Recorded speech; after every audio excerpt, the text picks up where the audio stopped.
Assalamualaikum saudara seiman. Bertemu lagi di channel Karomah Al-Islam. Alhamdulillahirabbil alamin. Allahumma salli ala sayyidina Muhammadin wa ala alihi wa sahbihi ajma'in.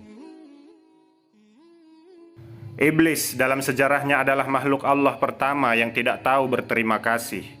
Menurut Al-Tabari, iblis adalah makhluk yang pertama kali diberikan otoritas dalam kerajaan Allah Subhanahu wa Ta'ala dan diberi kebaikan olehnya, namun dia tidak mensyukurinya. Setelah menyangkal kekuasaan Allah, dia malah berbangga dan sombong terhadap Tuhannya. Oleh karena itulah atas karunia-Nya, iblis disingkirkan, dipermalukan, dan dihinakan. Dan di antara manusia ada juga yang melanjutkan dan mengikuti cara-cara iblis. Mereka juga tidak luput dari pembalasan oleh Allah Subhanahu wa Ta'ala. Atas dasar kesombongan iblis, maka Allah Subhanahu wa Ta'ala murka kepadanya dengan mengubah sosoknya dan merampas semua kebaikan yang telah diberikan kepada iblis. Allah Subhanahu wa Ta'ala lantas mengutuk dan mengusir iblis untuk keluar dari surganya ke dunia, tempat di mana saat ini kita tinggal untuk sementara. Allah kemudian memberikan iblis beserta pengikut dan pendukungnya api neraka sebagai tempat untuk mereka tinggal pada kehidupan yang selanjutnya. Gambaran sifat sombong dan ujubnya iblis ada di dalam Al-Quran surah Al-Kahfi ayat 50 yang berbunyi, "Dan ingatlah ketika kami berfirman kepada para malaikat, sujudlah kamu kepada Adam. Maka mereka pun sujud kecuali iblis. Dia adalah dari golongan jin, maka dia mendurhakai perintah Tuhannya. Pantaskah kamu menjadikan dia dan keturunannya sebagai pemimpin selain aku? Padahal mereka adalah musuhmu. Sangat buruklah iblis itu sebagai pengganti Allah bagi orang yang zalim." Setelah dikutuknya iblis dan diusirnya ke dunia, iblis pun bersumpah untuk membalas dendam kepada Nabi Adam alaihissalam dengan mengajak anak keturunannya berbuat keburukan dan maksiat, agar mereka kelak akan bersama-sama iblis masuk neraka. Sumpah dendam itulah yang selalu dibawa-bawa oleh iblis untuk melakukan bujuk rayunya kepada anak cucu Adam untuk mendurhakai Allah sampai hari kiamat. Iblis tergolong makhluk Allah yang sempurna, dikaruniai nafsu, akal, dan hati. Tetapi hatinya sudah tertutupi sifat buruknya, yakni sombong dan ujub. Iblis dalam melancarkan aksinya seringkali berubah wujud makhluk lain agar penyamaran mereka tidak terdeteksi. Tak jarang pula mereka bersumpah atas nama Allah dan Rasul-Nya guna memuluskan aksinya. Dalam kitab Irsyadul Ibad, Imam Zainuddin bin Abdul Aziz Al-Malibari dikisahkan, iblis menyamar menjadi seekor ular untuk membujuk seorang pemuda agar menolongnya. Tetapi setelah ditolong, iblis yang berwujud ular tersebut malah akan membunuhnya. Lantas pemuda itu berdoa kepada Allah, dan pada akhirnya pertolongan Allah pun datang. Pemuda itu bernama Syekh Muhammad bin Humair. Beliau adalah seorang yang wara', berpuasa saat siang hari, selalu menegakkan sholat dan tekun melakukan sholat malam. Suatu hari ketika beliau sedang pergi berburu di hutan, kemudian ia bertemu dengan seekor ular. Ular itu ingin meminta bantuan kepada Syekh Humair untuk menyelesaikan masalahnya. Ular itu berkata, "Wahai Muhammad bin Humair, selamatkanlah aku. Niscaya engkau akan diselamatkan juga oleh Allah." "Dari siapa?" tanya Syekh Humair. "Dari musuhku." "Lalu di mana musuhmu?" "Ada di belakangku." "Dari golongan umat siapakah engkau, wahai ular?" ujar Syekh Humair. "Dari golongan umat Muhammad," jawab si ular. Lalu Syekh Muhammad bin Humair segera membuka sorbannya, menyuruh si ular supaya secepatnya bersembunyi di dalam sorbannya. Tetapi si ular menolak, membantah dan berkata, "Tetap saja wahai Syekh, musuhku akan tetap melihatku dan memangsaku." "Lalu apakah yang bisa aku perbuat untukmu?" ucap Syekh Humair. Ular itu berkata, "Jika engkau memang ingin benar-benar membantuku, maka bukalah mulutmu dan izinkan aku masuk untuk bersembunyi di dalamnya."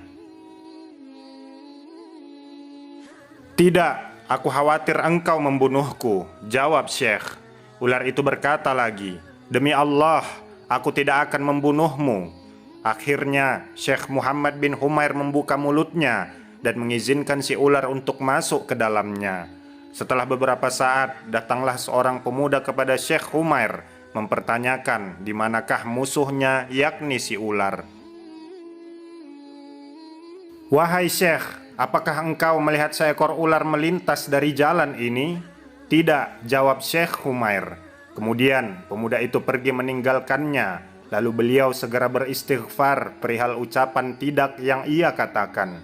Setelah itu, Syekh Humair mengeluarkan kepala si ular dan berkata, "Musuhmu sudah pergi. Sekarang tidak ada siapapun lagi di sini.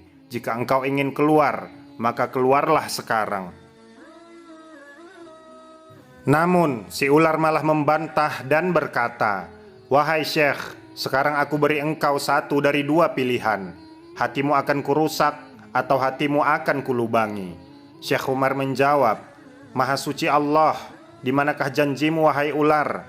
Kemanakah sumpahmu sehingga engkau begitu cepat melupakannya?"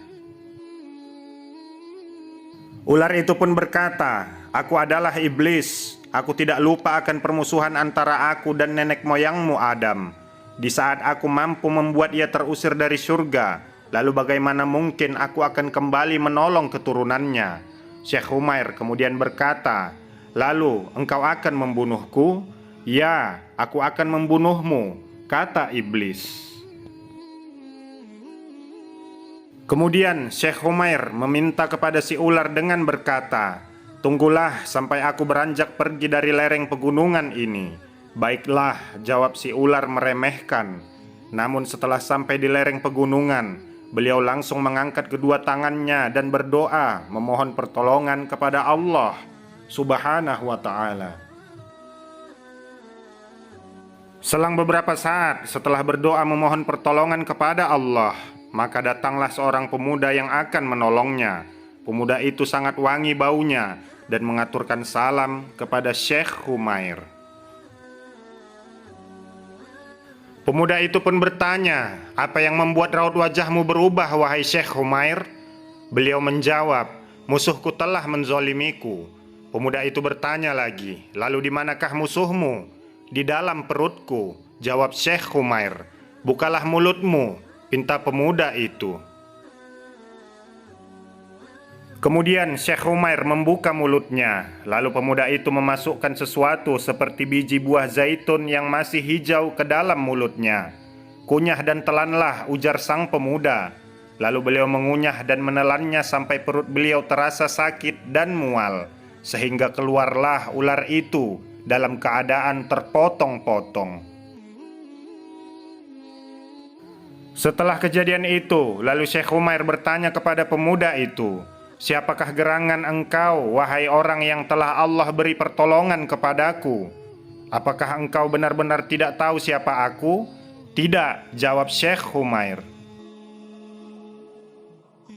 "Wahai Muhammad bin Humair, ketahuilah, di saat engkau sedang menderita akibat ular itu, lalu engkau membaca doa dan permohonan dengan kalimat-kalimat doamu yang membuat para malaikat menghadap kepada Allah Subhanahu wa ta'ala.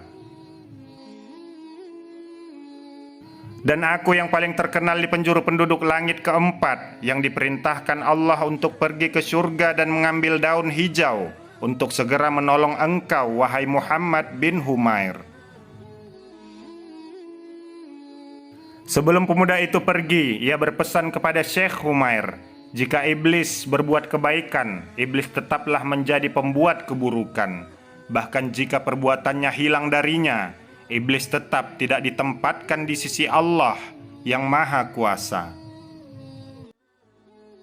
Alhamdulillah saudara seiman, semoga kisah ini dapat menambah ilmu dan menambah ketakwaan kita kepada Allah Subhanahu wa ta'ala. Ikuti terus channel Karomah Al-Islam. Insya Allah akan ada banyak lagi kisah-kisah Islami untuk kita pelajari bersama. Terima kasih segala perhatian. Mohon maaf atas segala kehilafan. Subhanakallah wa bihamdika, asyhadu an la ilaha illa anta, astaghfiruka wa atubu ilaik. Walhamdulillahi rabbil alamin. Assalamualaikum warahmatullahi wabarakatuh.